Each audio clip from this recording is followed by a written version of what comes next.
Hi hello welcome to post 316. నేను మీ మురళీ రాపల్లి. అదేందో నాకు అర్థం కాదు.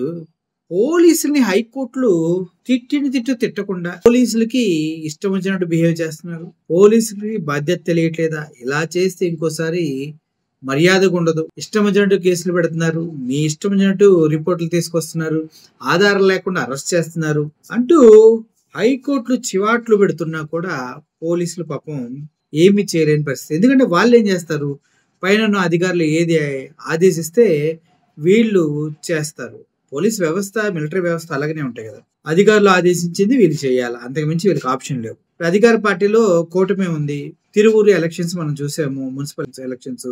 పోలీసులే అండగా ఉండి కూటమికి తోడు కాచి ఇటు వైఎస్ఆర్సీపీ కౌన్సిలర్స్ అందరినీ రోడ్డు పైనే ఆపేయటం జరిగింది. తద్వారా ఎలక్షన్స్ అనేవి వాయిదా వేయటం జరిగింది. ఈ క్రమంలో ఒక రోజు ఎలక్షన్స్ పోస్ట్ పోన్ అయిన తర్వాత లంచ్ మోషన్ పిటిషన్ హైకోర్టులో వైఎస్ఆర్సీపీ పార్టీ మూవ్ చేయటం జరిగింది. అలా మూవ్ చేసినప్పుడు హైకోర్టు ఏం చెప్పింది, డీజీపీ రేంజ్ ఆఫీసర్ తోటి వైఎస్ఆర్సీపీ కౌన్సిలర్స్ అందరికీ ప్రత్యేక భద్రతలతోటి ఎలక్షన్ ఎక్కడైతే ఓటింగ్ సెంటర్ ఉందో అక్కడ వరకు తీసుకురావాలి అని ఆదేశించింది. కానీ వీళ్ళు ఏం చేశారు, పోలీసులు తీసుకెళ్లలేదని. కారణం ఏంటి, కూటమి ప్రోద్బలం.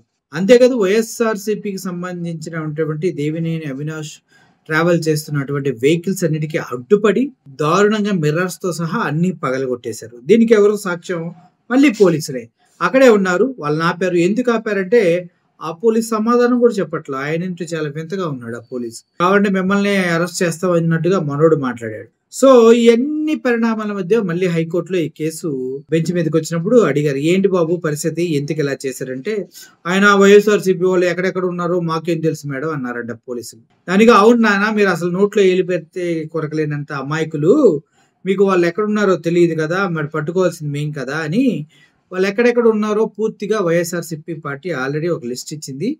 ఆ లిస్ట్ ఈ హోటల్లో ఈ కౌన్సిలర్ ఉన్నారు, ఈ ఇంటి దగ్గర ఈ కౌన్సిలర్ ఉన్నారు అంటూ వాళ్ళ అడ్రస్లు సహా పెట్టి మీకు ఇచ్చింది కదా. మరి మీరు ఏం చేశారంటే అది ఇదని నీళ్ళు నమిలితే మీరు చేసేవి మేము చూడలేదు అనుకోవటం, మీరు పిల్లి పాలు తాగుతూ పట్టించుకోవట్లేదు అన్నట్టు విధంగా ఉంది అన్నట్టుగా మాట్లాడుతూ అన్నీ మేము గమనిస్తున్నాం, ఇటువంటివి సహించేది లేదు, కాబట్టి మీకు అరగంట టైం ఇస్తున్నా, అరగంట టైంలో మీరొచ్చి గనుక ఎందుకు వాళ్ళకి రక్షణ కల్పించలేదు అన్న విషయం పైన క్లారిటీ ఇవ్వకపోతే మాత్రం తీవ్ర పరిణామాలు ఉంటాయంటూ హైకోర్టు జడ్జి గారు వార్నింగ్ ఇచ్చినట్టు తెలుస్తుంది. తిరువూరు మున్సిపల్ కమిషన్ ఎలక్షన్స్ వ్యవహారంపై హైకోర్టు కీలక ఆదేశాలు. తమ కౌన్సిలర్స్ కు భద్రత ఇవ్వలేదన్న వాస్తవాన్ని కోర్టు దృష్టికి తీసుకెళ్లినటువంటి వైఎస్ఆర్సీపీ కేడరు ఈసీ ఆదేశాలు ఇచ్చినప్పుడు కూడా పోలీసులు ఎందుకు వాళ్ళకి రక్షణ కల్పించలేదు, ఎందుకు వారిని ఎలక్షన్ జరిగే ప్రదేశానికి తీసుకురాలేదు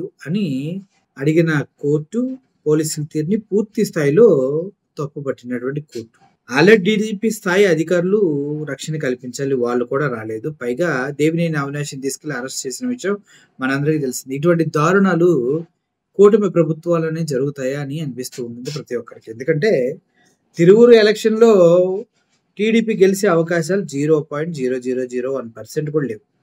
అటువంటిప్పుడు మరి తిరువూరు మున్సిపాలిటీ కూటమి కవేశం చేసుకొని ఎలా అనుకుంది, దౌర్జన్యాలతో బెదిరించి కొట్టేసి, అందులో ఒక మహిళను అయితే దారుణంగా అందరూ చుట్టుముట్టి తీసుకెళ్తూ మెడలో ఉన్న వైఎస్ఆర్సీపీ జెండాని తీసి ఇసిరేసి ఆ అమ్మాయికి టీడీపీ జెండా కప్పే ప్రయత్నం చేసిన విషయం మనందరికీ తెలిసింది. ఇటువంటి దారుణ పరిస్థితుల మధ్యలో ఎలక్షన్ వాయిదా పడింది, నిర్వాధిక వాయిదా. అంటే కూటమి ప్రభుత్వానికి అదే విధంగా వీళ్ళందరూ కూడా కావాల్సింది అదే, వాయిదా పడితే తప్పించి వీళ్ళు ముందుకు వెళ్ళారనమాట.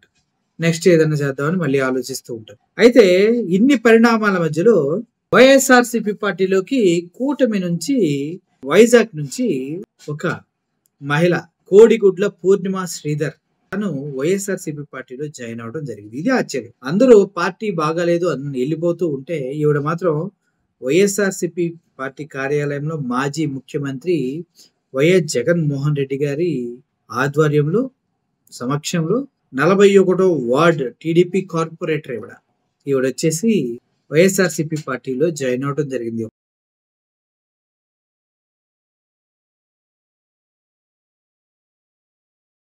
ఒకసారి వెనక్కి తిరిగి చూసుకుని సిగ్గుపడాలి కుటుంబం వాళ్ళు.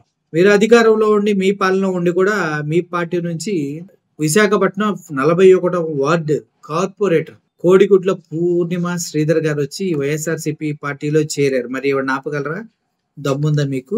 ఇలాగే జరుగుతాయి రాబోయే రోజుల్లో. ఈ 4 సంవత్సరాల్లో ఎంతో మంది వచ్చి వైఎస్ఆర్సీపీ పార్టీలో చేరుతారు.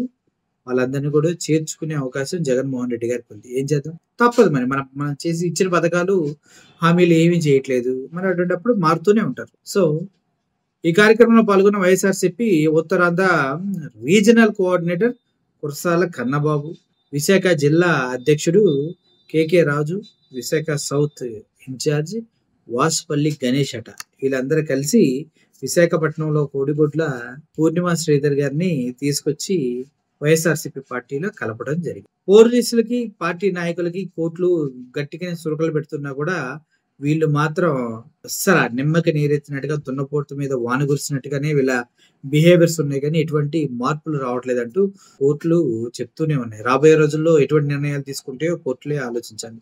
Thank you for watching this video. Murali signing off. Thank you so much.